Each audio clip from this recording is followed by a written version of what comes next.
All right, everybody, welcome back to our final lesson on the Civil War. So today we are talking about the Reconstruction era. This is the years immediately following the Civil War, and we're going to be looking at some of the most important amendments that have been added to the United States Constitution, the 13th, 14th, and 15th. We'll be getting into what those are shortly, though. All right, so to begin, we're going to be taking a look at Reconstruction. So after the war, the South is basically in question. Will they be allowed back into the country? What are the conditions to be allowed back in? What's going to happen to the newly freed African Americans? So we get Reconstruction.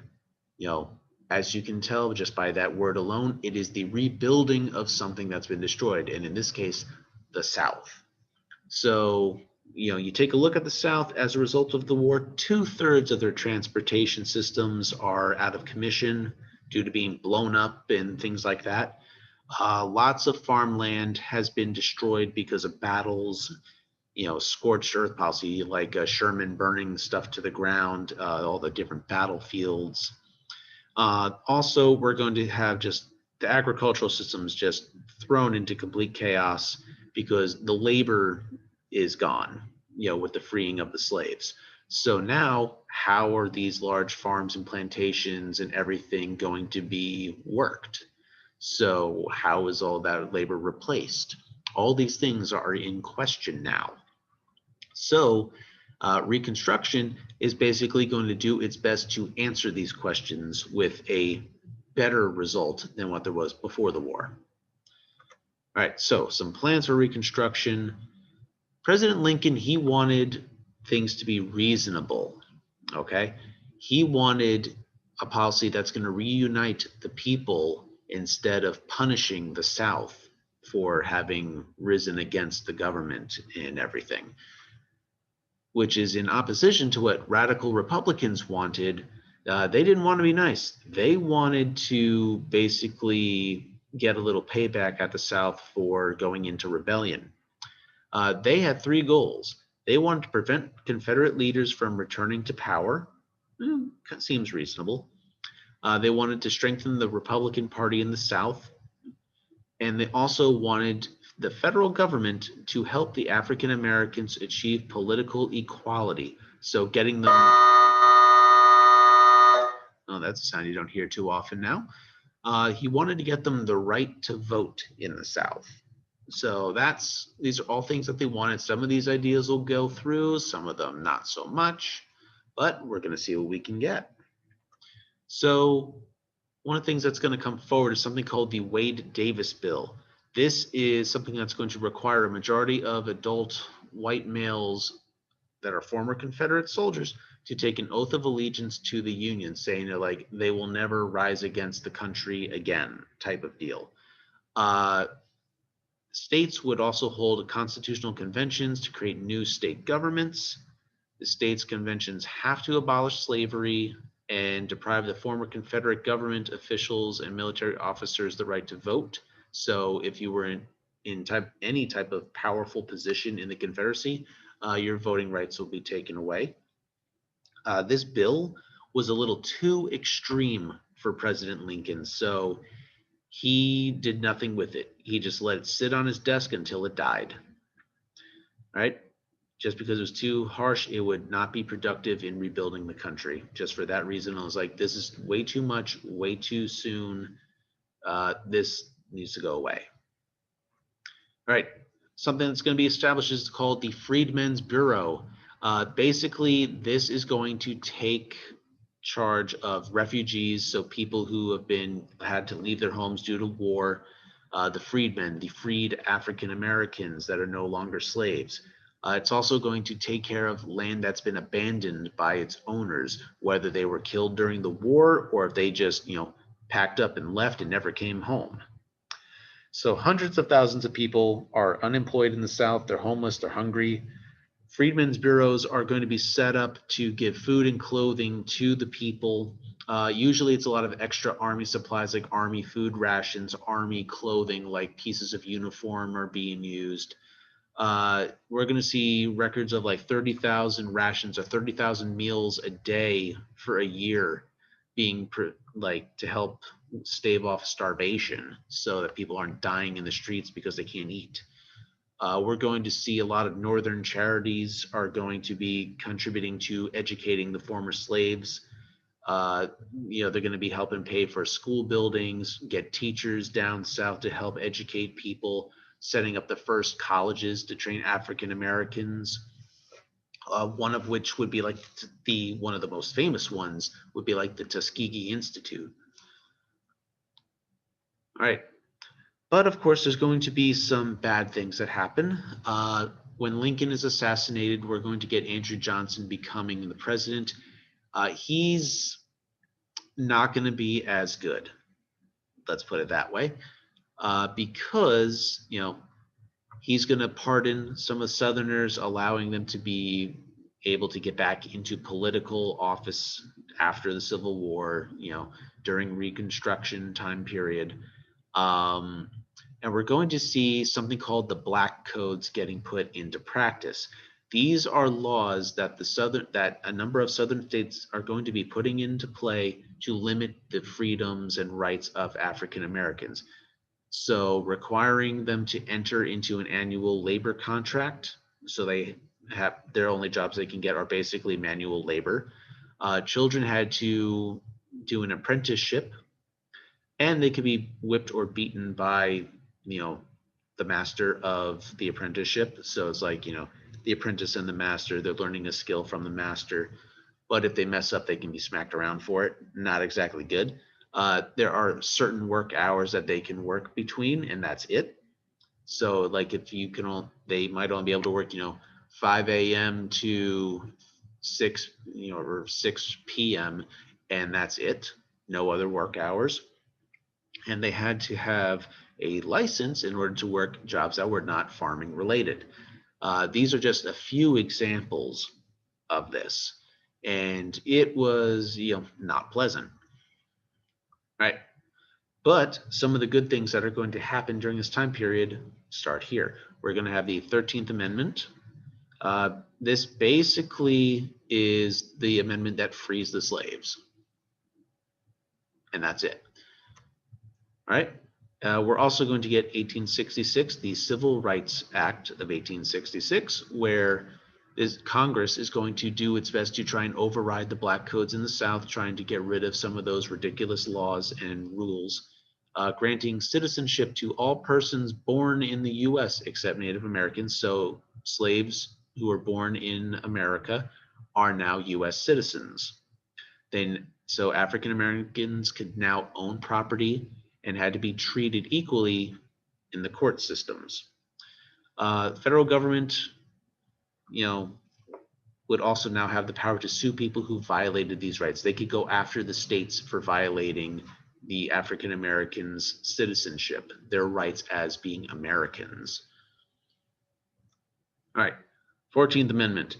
This is the amendment that is going to officially make the African Americans, the newly freed slaves, into full-blown U.S. citizens as long as they were born here. All right, then we have the 15th, which is actually going to allow African American men, it'll allow African American men the right to vote. So yeah, now we have some voter equality happening in 1869. So wrap it up again real quick. 13th Amendment abolishes slavery permanently. It can never be undone. 14th Amendment prohibits the denying of equal rights under the law, so citizenship. And the 15th Amendment guaranteed voting rights regardless of your race, color, or previous condition of servitude, whether you were a slave or not in the past. You have the right to vote now if you are a man above a certain age. Okay, now with the good things, of course, we also have the bad. So 1866 in Tennessee, former Confederate soldiers are going to form the Ku Klux Klan. It's going to grow in support very rapidly in the South, and they had a couple of goals. They wanted to drive out the Northerners who were moving south to get involved with Southern politics and to educate African Americans and try and better the situation of the South. And also they wanted to intimidate African Americans from voting, so stopping them from voting or forcing them to vote in certain ways. We're going to see terrorist tactics, burning homes, schools, churches, attacking people flat out, just like fist fights type stuff. Basically, they were and are still basically a domestic terrorist organization. Eventually, actually not too long after they're formed, there's going to be the Ku Klux Klan Act, which is a federal law that outlawed the activities of the Klan during this time period. So yeah, the government, and this was under President Ulysses S. Grant, the guy who Robert E. Lee surrendered to when he was president. He went after the Klan and basically got rid of them, at least for a little while. So that was a big success of his presidency. Now, the end of Reconstruction, we're going to see a couple of things happen. So Ulysses Grant, he's the president in 1868. During his presidency, he's going to go after the Klan. We're going to see the Panic of 1873, though. This is when banking systems are going to start declaring bankruptcy. We're going to see banks shutting down. It's a economic financial crisis. So the government doesn't have a lot of money now, so they have to pull the troops out of the South that were down there keeping the peace and keeping everything running smoothly. So now we get what's called the New South, where the Southerners are going to basically start, and some Northern financiers are going to start making economic changes to certain areas of the South. We're going to get railroads being built. We're going to get iron and steel industries developing. Tobacco processing is going to be big business again. Cotton mills, so they're making cotton and cotton products like cloth. We're going to see tenant farming. This is the official end of Reconstruction, and it is going to get rid of the hopes of African Americans at being granted their own land, because now they're basically living on land and paying rent by doing work on the farm for the person who actually owns the land. Another term would be sharecropping. They pay their taxes, they pay their rent instead of in cash in the amount of crops that they get. Sometimes it'd be half to 2/3 of the crops that they harvest would be their rent. So yeah, not exactly a great situation there. And it's just going to deteriorate from here into the oppression that we see in the early 1900s, especially in the early 1900s of the Jim Crow era, which we will get into at a later date. But we're going to see some other impacts going on, such as the impact on the Northern economy, which is going to just explode with prosperity. We're going to see a lot of westward movement coming from the North. We're going to see railroads being built. We're going to see the Transcontinental Railroad especially, which is going to link the Mississippi River basically to the Pacific Ocean. That's right after the war. So we're going to see a lot of westward movement along this track, and it's just going to mean big expansion. Now, in the North and the Midwest. So the Midwest, you're thinking Illinois, Michigan, Wisconsin, Detroit, Chicago, those areas. Big industrial economies are going to be starting to go there, big time factories, the steel mills, things like that. Now, we're going to emerge out of the Civil War as an economic powerhouse, especially in the later 1800s when we get the Vanderbilts and Rockefellers and Carnegies. And in going into the early 1900s, we are a growing power in the world because of how strong the North and our industrial capabilities came after the Civil War because of the Civil War. Now the South, Yeah, economic distress, still very devastated, even, 30 years after the Civil War is over, we're still feeling some of the impact of it. So he kind of turned the hands of time back about 20, 30 years, and that's where the South is at compared to the North. Farms and railroads and factories had been destroyed all over the South, so they have to play catch up over the following decades. So, yeah, not exactly a great situation. But, the South is gonna remain backwards, quote unquote backwards, with an agricultural based economy for many decades to come. And we're going to see a cycle of poverty because of things like tenant farming, where the Southerners who are in power are trying to hold on to that old way of doing things by finding ways to oppress the African American community, and basically just trying to keep that old way of life alive, at least in some fashion. All right, we're going to see some more political effects going on. The doctrine of the states' rights was weakened when we get a strong national government as a result of the Civil War.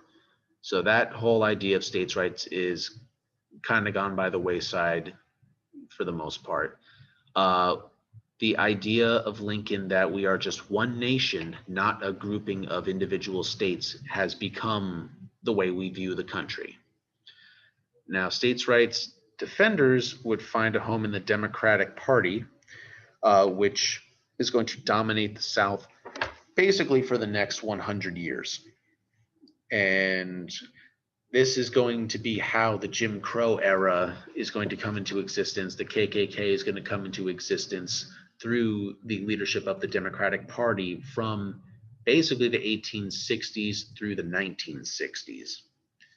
And that is how the rights of African American citizens are going to be denied during that 100-year period. All right, so that is where we're going to leave off. Be sure to study your material for the upcoming test that there's going to be related to the Civil War. All right, talk to you guys later. Have a good one.